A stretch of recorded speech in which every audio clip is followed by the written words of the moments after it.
เสื้อเนาะเลยทางมาบุญสารวัตรจักนี่บ่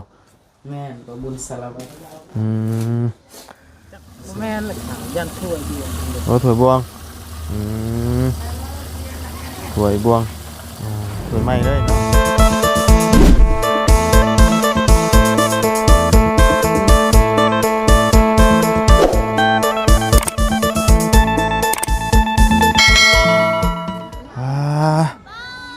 จังใดพี่น้องเนาะก็ถือว่ามีโต๊ะมีเต็นท์เด้อนี่ไม่แท้นี่พี่น้องเอ้ยเต็นท์แล้วก็ได้เนาะเอาก็ถือว่าเอาของก็ครบหลายแล้วพี่น้องเอ้ยเนาะพอดีแล้วพี่น้องเอ้ยเนาะมื้อนี้ก็เป็นขั่วหมากพริกหมากพายเนาะเตรียมหม้อเตรียมแหกแล้วพี่น้องเอ้ยเนาะเอาสบายดีและสวัสดีพี่น้องกันเบิดสุขุสุคนพี่น้องเนาะพบพ่อกันมื้อนี้ก็เป็นมื้อกะเกียมงานสิขึ้นเฮือนชานใหม่เนาะลังขั่วเข้าขั่วอยู่ได้นี่พี่น้องเอ้ยเนาะโอ้พุ่นได้แบ่โตอันนี้พี่น้องเนาะโตที่ว่าสิเฮ็ดมื้ออื่นนี่เนาะแบ่ตัวนึงตัวบักใหญ่นึงห้องแหะๆอยู่กำลังขั่วเข้าขั่วบ่โดยสบายดีเด้อสบายดีเนาะหนาวช่ำเนาะขั่วเข้าขั่วเอาพริกได้ขั่วเลยขั่วแล้วเอาพริกขั่วแล้วอ๋อขั่วซ้ำนี่บ่หรือว่าจริงที่ขั่วอีกซ้ำนี่พ่ออ๋อเห็นว่าเยอะกว่าขั่วลาย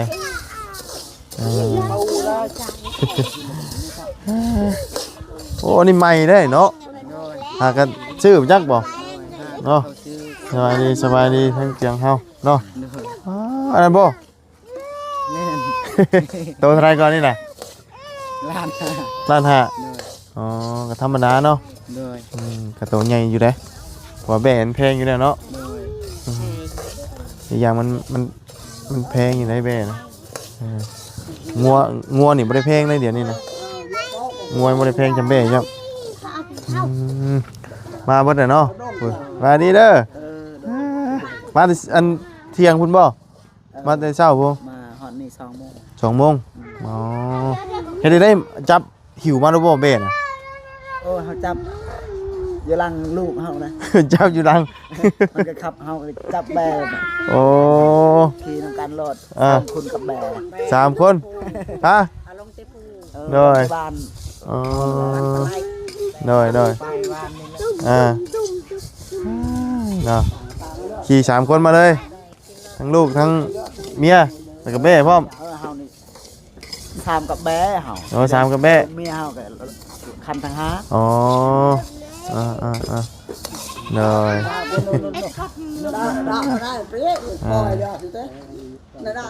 ตั้งเรียบร้อยนี่เนาะเพิ่นมากางให้บ่นี่ว่าเฮากางเองเขากางให้ลำบ้านนี่ได้เนาะใช่จะอันแนวเพิ่นกะเกียมให้อันมื้ออื่นน่ะหมอแหกแต่กระโปรงนั่นบ่อยู่เรือนนั่นแหละอ๋อเต็มแล้วบ่อยู่เทิงอ่ะฮะก็พอดีใส่อยู่บ่ได้ไว้ตัวนี้บ่ได้ไว้เฮือนใหม่บ่ยังเอาไว้บ่ได้เอาไว้บ่ได้บ่ผิดฮีดบ่มันต้อง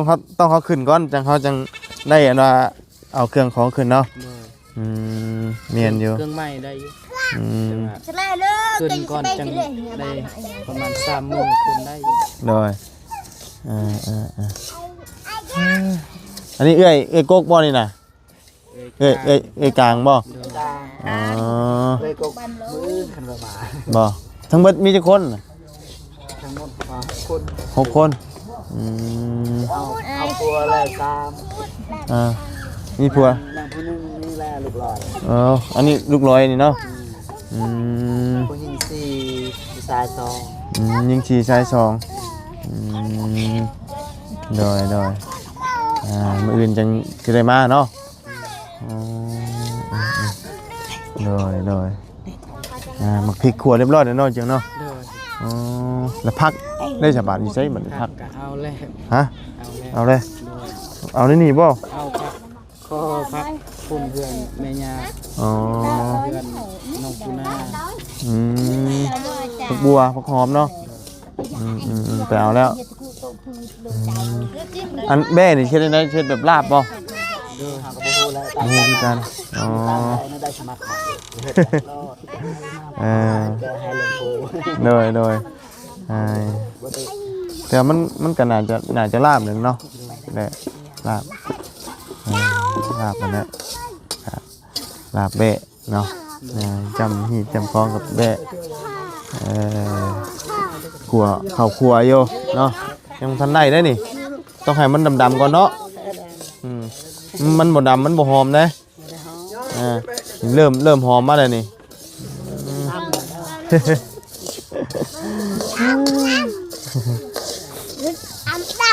ฮะเอาดำๆบ่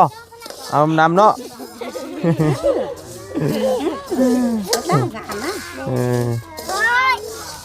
เบาลาวได้อยู่ที่เจ้าฮะบูฮู้คือกันบ่นี่ก็ได้เอาเฮ้ยว่าอันผู้น้อยนั่นอันบ่ฮู้เลยเราก็บ่ฮู้คือกันบ่เอ้าคือว่าใหญ่อยู่คือสิบ่ฮู้ฮะใหญ่ก็บ่ฮู้เป็นจังไดอยู่ในบ้านนั่นบ่ได้ค่อยเว้าภาษาลาวกันบ่บ่มีลาว ฮะ มีโรงเรียนกันลาวบ่ขึ้นบ่มี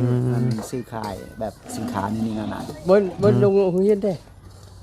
เบิร์นเด้มีแต่อันโคโรงเรียนมีนักเรียนแล้วแบบเรียนวิชาลาวเลยเรียนวิชาลาวเขานักเรียนเป็นใหญ่ๆเอาผู้แล้วเพราะว่าส่วนหลายคืออันแบบเว้าลาวบ่ได้หั่นน่ะแม่นลายแล้วลาวบ่เป็นเชื่อเพราะว่าบ่ค่อยเป็นคือกันนี่กันเนาะอันนั้นนางยิ้มนี่บ่แม่นหยังนั้นเราว่าบ่ค่อยเป็นเนาะคงเบียดให้กระติกแม่เด็กหยาบปูนาน้อยเจ้าหากันมานี่บ่อันเป็นญาติกันทั้งไหนก่อนเจ้าเนี่ยเป็นญาติกันแบบใดกันกับอาเจียงนี่อะไรบ้ในร้านเฮาเป็นผู้นี้ว่าเป็นญาติกับผู้นี้ว่าอ๋อเป็นร้านเฮานี่เป็นร้านอ๋อนี่เอื้อยในน้องเฮาร้านเลยไปเฮือนร้านอ๋อคือยาของปูนานี่เป็นเอื้อยเจ้าเนาะเอื้อยเมย์ของอันน่ะของห้างเนาะ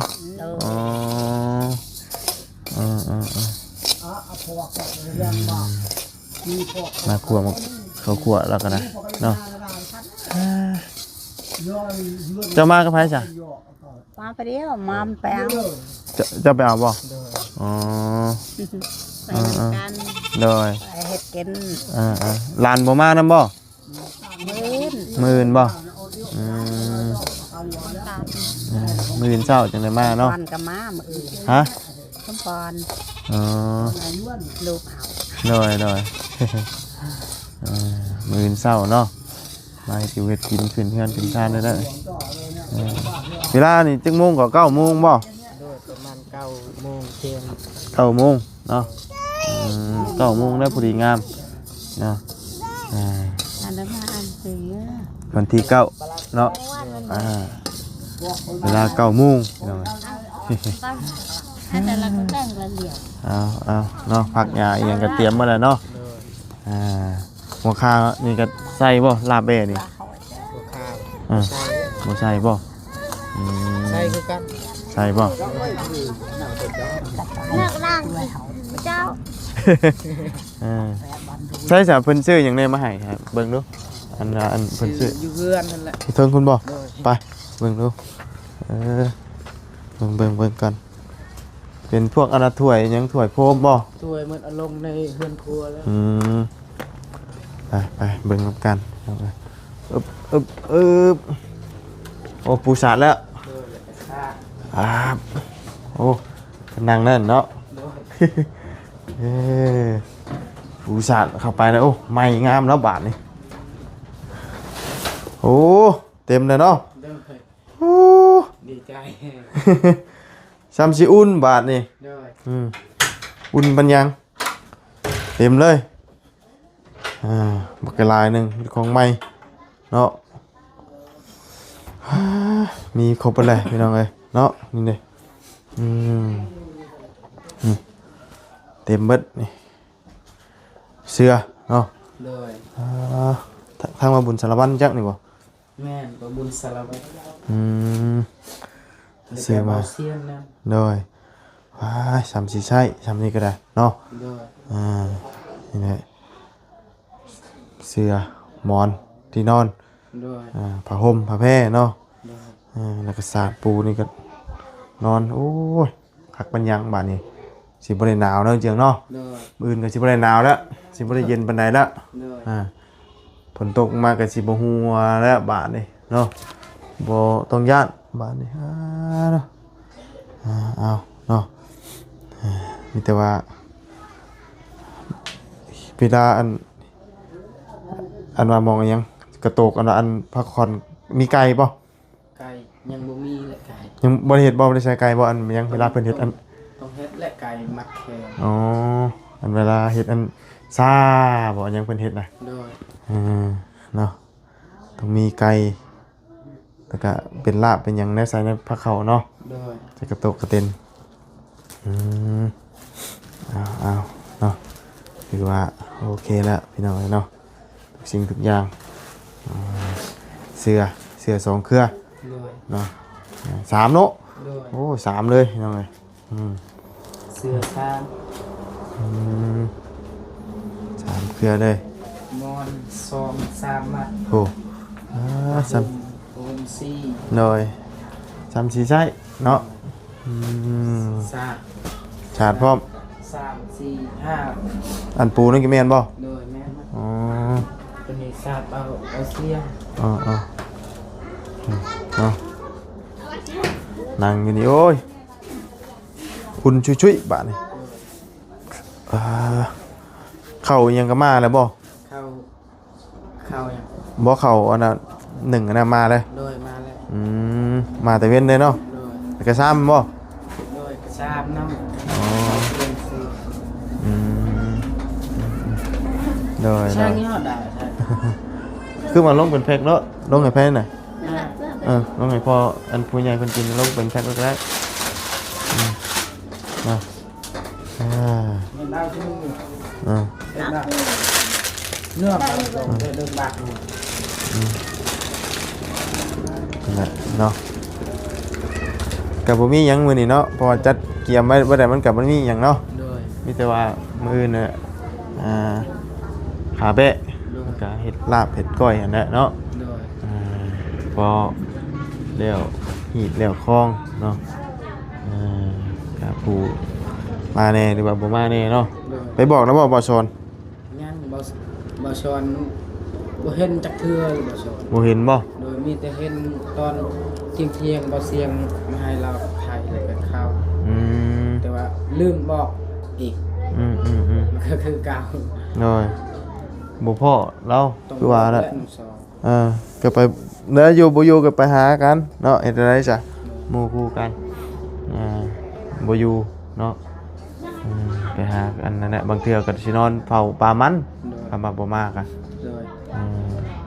นั่นแหละมาเฮาก็ไปจอเบิ่งแล้วก็บอกนำเนาะ โดย หมู่สิวางมาบ่วางมาก็บ่เป็นหยัง โดย เฮาได้ฮอดได้ถึงนี่เด้ โดย คำเฮาบ่ฮอดบ่ถึงอีกแบบหนึงอีกเด้ โดย เนาะ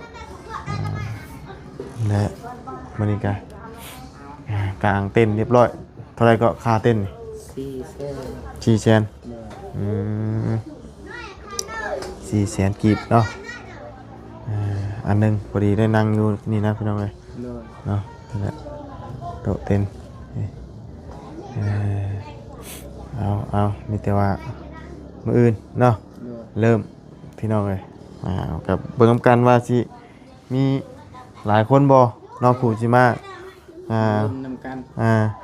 ร่วมความยินดีนํเนาะว่าสิเป็นจังไดพี่น้องเอ้ยแต่ว่านี่แหละนั่งอยู่ข้างนอกนำอื่นเนาะ โดย มัดของมัดแขนกับพี่น้องเอ้ยพาเข้าพาอันน่ะเพิ่นเฮ็ดพายแขน มีตู้แล้ว ฮะ เปิดก็ได้ตู้เนาะ บ่เปิดก็ได้ตู้บ่มีคำอยากเปิดกะเอาตู้น้อยๆนะเปิดตึบตับตึบตับตึบตับแล้วเวียกแล้วงานพุ่นแล้ว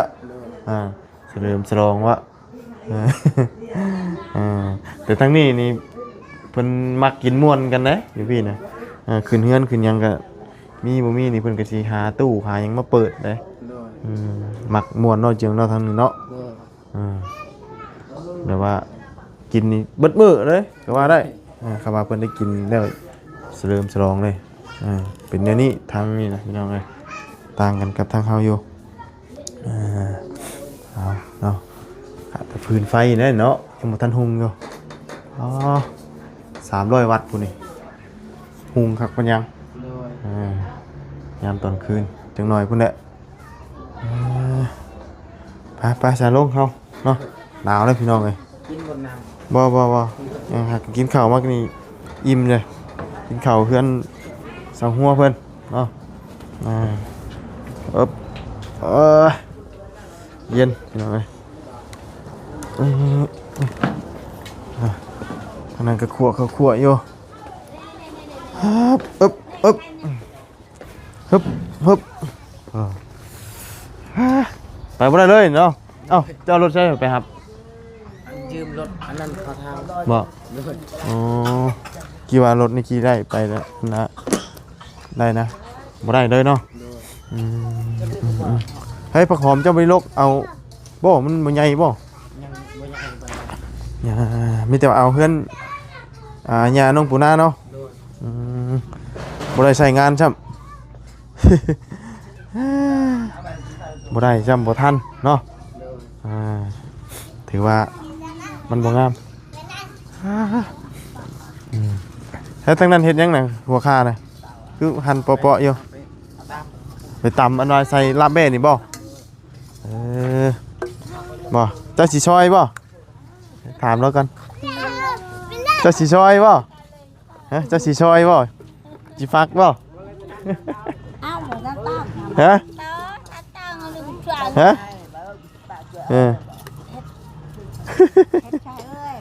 เฮ็ดซอยเอื้อยแต่ว่าปนาให้เลย เว้าบ่ได้เลยเนาะเว้าบ่ได้เลยยังบ่ฮู้หยังเลยคำลาวนี่เนาะยากแหละบ่ฮู้นี่ อ้าวตะเต้าเว้ยเบิ่งละ เป็นบ่ฮู้คำลาวเลยเนาะเวลาอยู่กับพ่อกับแม่ก็บ่ได้เว้าคำลาวกันบ่ฮะ มีแต่คนเฮานี่แหละ อ๋อบ่มีเลยบ่ได้ค่อยเว้ากัน ไม่มีใครเรากัน อ๋อ นี่แน่ๆมันลงอยู่นี่แหละมันพังลาวเอานี่เว้าง่ายอยู่ในหมู่บ้านนั้นมีแต่พากันเว้าอันภาษาทางพี่เจ้าอย่างเดียวเนาะภาษาลาวนี่แม่นบ่ได้ค่อยได้เว้ากัน มันบ่กล้าหันเว้าแต่มันเข้านักเรียนมีโคก็มีโอ้โค เลย เรียนโอ้ละโคใจมันบ่ได้จีเนาะส่วนหลายก็มีแต่ว่าผู้ว่าอยู่ใกล้แถวนี้แหละจังพ่อฮู้แน่เนาะมันได้อันนั้นมันบัดอยู่เทิงภูพุ่นเนาะมันบัดบ้านห่างไกลแบบว่ามันบ่ค่อยมีคนเข้าไปค้าไปขายแบบพวกแขกอิหยังแบบว่าภาษาลาวเนาะเลยบ่ได้ค่อยได้เว้าภาษาลาว เอาอยู่คลิปจรบดชนบทเนาะไฟฟ้าก็บ่มี โอ้บ่มีมีแค่อันนี้แหละเขาไต โซลาร์เซลล์ จราเข้นี่แหละ โดย มันบ้านมันตลาด เนาะ หากะยานเด้ เวลาตอนค่ำคืนนี่มืดเป็นยังไงเนาะมันบ่มีไฟเด้มืดเด้ถ้าว่าไฟบ่มีไฟนี่ก็มืดตื้อๆแล้วนะนี่โดย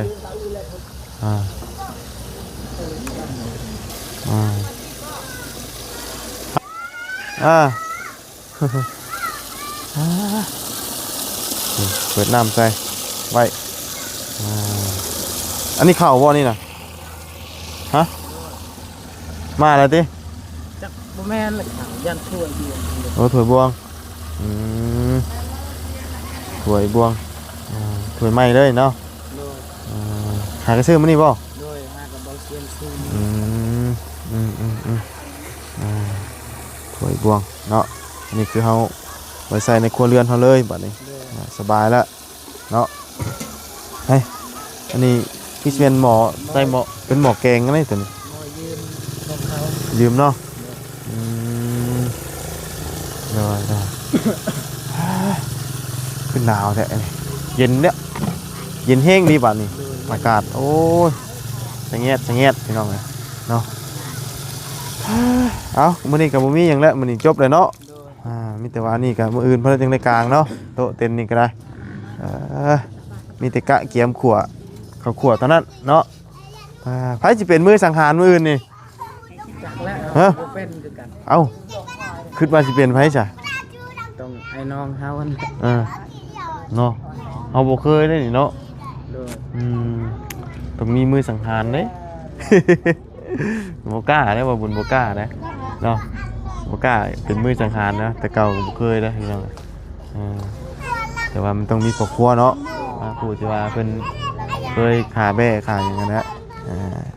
แล้วก็เผาอื่นพี่น้องเลยเนาะมาเบิ่งมาชมกันเนาะเป็นจังไดนั่งอยู่เตะไปนั่งอยู่โต๊ะอยู่ตังอยู่ติเด่นนี่แหละเนาะพอมันกว้างเทิงๆมันก็บ่กว้างปานใดเนาะโต๊ะเต็นเพิ่นก็ไม่ไหม้เลยพี่น้องเอ้ยเนาะ400,000กีบเอากะเกียมตำข้าวคั่วบักพริกเนาะก็บ่มีหยังแล้วเนาะเพราะว่าเมนูมันก็บ่เอาแค่อย่างเดียวเนาะเอาแต่หมูเอาแต่แบะเนาะเป็นอย่างเดียวไปเนาะโอ้ย มาแล้วไอมาแล้วบัดนี้ข้าวคั่วเนาะสิหนึ่งข้าวบ่เลยป้าซามอื่นพ่อกันเนาะไปสบายดีมื้ออื่นพ่อกันใหม่เฮาโต๊ะเต็นมาเลยเนาะสิหนึ่งข้าวเด้ต้มยังไง ต้มน้ำทะลัก อาบแม่นบ่บ่ไหวเด้เนาะเย็นจับสะเงียดอีดีนี่เนาะป้ามื้ออื่นจังไดก็พ่อกันพี่น้องเนาะมื้อนี้ก็มาเบิ่งว่าได้หยังได้ครบหมดแล้วพี่น้องเนาะถือว่าบ่มีอีหยังขาดพี่น้องเนาะถือว่าซัมมี่เนาะเอามื้ออื่นสิมีไผมาแน่ก็เบิ่งนำกันพี่น้องเนาะไปจังไดก็ไปก่อนเย็นพี่น้องเอ้ยขี้มูกขี้ไหลเลยเย็นแห้งพี่น้อง2-3 มื้อนี่เนาะพบเจอกันใหม่เด้อพี่น้องเนาะไปแล้วสบายดีเด้อ